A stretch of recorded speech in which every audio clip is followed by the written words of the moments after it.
Bulldozer पर supreme court का फैसला एक मील का पत्थर साबित होगा। भारतीय जनता पार्टी की बुनियादी राजनीति पर यह अब तक का सबसे करारा प्रहार है। सुप्रीम कोर्ट ने स्पष्ट कर दिया है कि इसके बाद बुलडोजर की कोई कार्रवाई नहीं होगी। कम से कम 1 अक्टूबर तक कोई कार्रवाई नहीं होगी, और अगर होगी तो पहले आपको हमसे इजाजत लेनी पड़ेगी। हालांकि सुप्रीम कोर्ट ने स्पष्ट कर दिया है कि अतिक्रमण के मामले में उसका यह आदेश लागू नहीं होगा। मैं आपसे क्यों कह रहा हूं दोस्तों कि यह भारतीय जनता पार्टी की राजनीति पर सबसे बड़ा प्रहार है। न सिर्फ बीजेपी की राजनीति पर कहीं ना कहीं गोदी मीडिया को पूरी तरह से एक्सपोज करता है। क्योंकि बुलडोजर के सहारे न सिर्फ भाजपा ने अपनी राजनीति की है, राजनीति चमकाई है, बल्कि गोदी मीडिया भी भूल गया था कि उसका बुनियादी कर्तव्य क्या है। मैं आपको याद दिलाना चाहूंगा दोस्तों, याद कीजिएगा, जहांगीरपुरी में बुलडोजर चला था।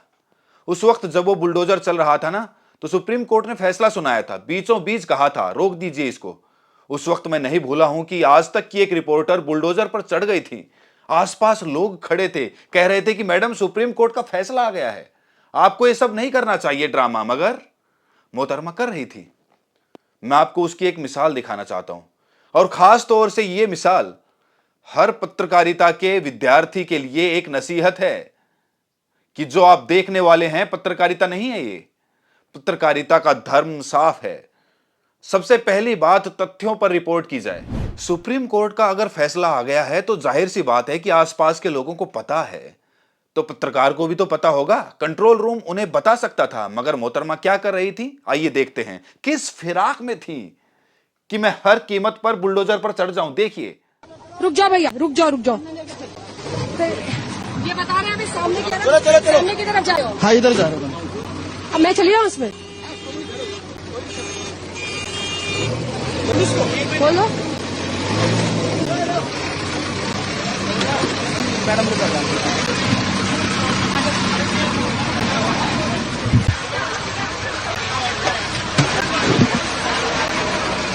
तो आप लाइव तस्वीरें देख रहे हैं। इस वक्त हम लोग एक क्रेन में ही सवार हैं, उसको पीछे की तरफ ले जा रहे हैं इलीगल कंस्ट्रक्शन को तोड़ने के लिए।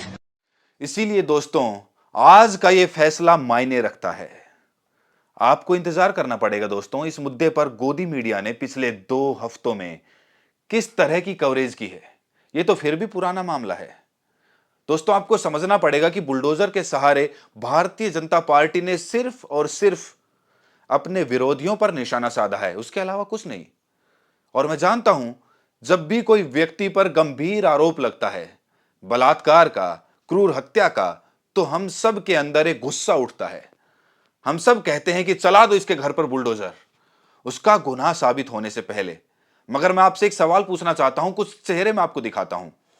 प्रज्वल रेवन्ना, इसके वीडियो सबने देखे कि किस तरह से यह औरतों के साथ जोर जबरदस्ती कर रहा था। सीधा सा सवाल, क्या भारतीय जनता पार्टी के किसी भी नेता ने कहा कि प्रज्वल रेवन्ना के घर पर बुलडोजर चला दिया जाए? उल्टा यह व्यक्ति विदेश भाग गया। यह वो व्यक्ति था जिसके लिए प्रधानमंत्री ने वोट मांगे थे।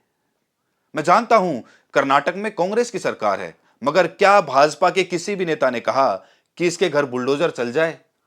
जरा इन 3 चेहरों को देखिए। ये वो लोग हैं जिन्होंने आईआईटी बीएचयू की छात्रा के साथ दुष्कर्म किया था। इनमें से 2 रिहा भी हो गए। क्या इनके घर पर मुख्यमंत्री आदित्यनाथ ने बुलडोजर चलाया था? नहीं। बृजभूषण चरण सिंह, दिल्ली पुलिस की चार्जशीट है अदालत में साहब। 6 महिला पहलवानों की गवाहियां हैं, और ये चार्जशीट है, सिर्फ आरोप नहीं है। तो मैं आपसे सवाल पूछना चाहता हूं, क्या इनके घर बुलडोजर चला? नहीं चला। बलात्कारी राम रहीम, भाजपा लगातार इन्हें परोल पर रिहा करता रहा। पश्चिमी उत्तर प्रदेश में कितने ठिकाने हैं इनके, कोई बुलडोजर चला? नहीं चला। अब इस चेहरे को देखिए दोस्तों, अंकिता भंडारी। इसे मौत के घाट उतार दिया गया था। इस पर दबाव यह था कि रात गुजारिए भाजपा के एक नेता के साथ। कौन है वो, हम नहीं जानते। हत्या का आरोप किस पर लगा? भाजपा के एक नेता के बेटे पर। क्या भाजपा के नेता उस पर बुलडोजर चला? नहीं चला। इसीलिए मैं कह रहा हूं दोस्तों, मैं इसीलिए बुलडोजर के खिलाफ हूं, क्योंकि यह बुलडोजर शर्तों पर चलता है। यह बुलडोजर कहीं ना कहीं अदालत का स्थान लेने की जगह है, क्योंकि आज सुप्रीम कोर्ट ने यही कहा कि आप बुलडोजर के जरिए अदालतों को बेईमानी साबित कर रहे हैं। क्या अदालतों का कोई काम नहीं है?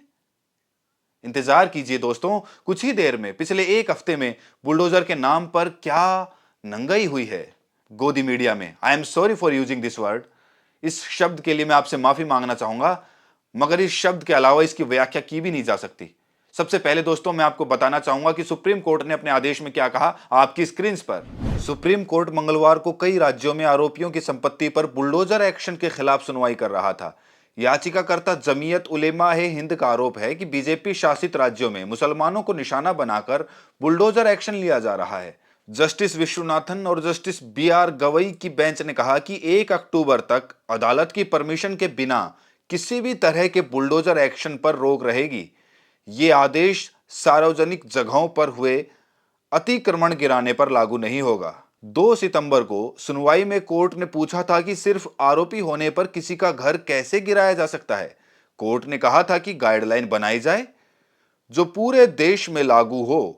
इसके लिए कोर्ट ने सभी पक्षों से सुझाव भी मांगे हैं। और बुलडोजर पर सुप्रीम कोर्ट के फैसले के बाद प्रियंका गांधी वाड्रा ने अपनी प्रतिक्रिया दी है, वो आपकी स्क्रीन पर। प्रियंका कहती हैं, भाजपा सरकारों की अन्यायपूर्ण और अमानवीय बुलडोजर नीति को आईना दिखाने वाला माननीय सुप्रीम कोर्ट का फैसला स्वागत योग्य है। ऐसी बर्बर कार्रवाइयों के जरिए देश के कानून पर बुलडोजर चलाकर इंसानियत और इंसाफ को रौंदने वाली नीति एवं नीयत पूरे देश के सामने बेपर्दा हो चुकी है। वे समझते हैं कि त्वरित न्याय की आड़ में जुल्म और नाइंसाफी के बुलडोजर से संविधान को कुचलकर भीड़ और डर का राज स्थापित किया जा सकता है। लेकिन ये देश संविधान से चलता है और संविधान से ही चलेगा। अदालत ने साफ कर दिया है कि बुलडोजर अन्याय स्वीकार्य नहीं है। सुनते हैं सुप्रिया सिरनेत क्या कहती हैं। बुलडोजर पर एक बड़ा वक्तव्य देकर सुप्रीम कोर्ट ने एक बात साफ कर दी है कि यह देश संविधान से चलेगा, बुलडोजर जैसे अराजकता और नृशंसता से नहीं चलेगा। सुप्रीम कोर्ट का आज का बयान, यह फैसला कि जब तक गाइडलाइन ना बन जाए अब कोई बुलडोजर नहीं चलेगा, उन सब नफरती मुख्यमंत्रियों और नेताओं के मुंह पर करारा तमाचा है जो न्यायपालिकाओं पर ताला लगवाकर बुलडोजर जस्टिस को बढ़ावा दे रहे थे। सुप्रीम कोर्ट ने तो यहां तक कहा है कि बुलडोजर का महिमा मंडन मत करिए, और महिमा मंडन करना भी नहीं चाहिए, क्योंकि बुलडोजर का मतलब है कि आपका पुलिस, आपका प्रशासन सब कुछ फेल हो चुका है। आप न्यायपालिकाओं पर ताला लगाना चाहते हैं और इसलिए आप बुलडोजर चलाते हैं। बुलडोजर असल में अब नफरत का, हिंसा का और राजनीतिक प्रतिशोध का प्रतीक बन चुका है। बुलडोजर का मतलब है एक ही वर्ग के खिलाफ, एक ही समुदाय के खिलाफ नफरत की आंधी को भड़काने के लिए चलाया जाएगा। यह अच्छा फैसला है, इस फैसले का हम स्वागत करते हैं और आशा करती हूं कि इस फैसले के बाद उत्तर प्रदेश के मुख्यमंत्री अपना जिगर और कलेजा बुलडोजर चलाने के लिए नहीं दिखाने लगेंगे, उच्चतम न्यायालय को चैलेंज नहीं करेंगे और उनकी जो तमाम कॉपीज हैं मध्य प्रदेश से लेकर छत्तीसगढ़ और अन्य जगहों पर, महाराष्ट्र तक में, वहां पर बुलडोजर जस्टिस पर पूरी तरह से प्रतिबंध लग जाएगा। बुलडोजर का सभ्य समाज में कोई जगह नहीं है। बुलडोजर चलाने का काम अराजक तत्व और गुंडे मवाली करते हैं। चुने हुए मुख्यमंत्री, चुने हुए प्रतिनिधियों को इन चीजों से दूर रहना चाहिए और यही बात इस देश का उच्चतम न्यायालय कह रहा है।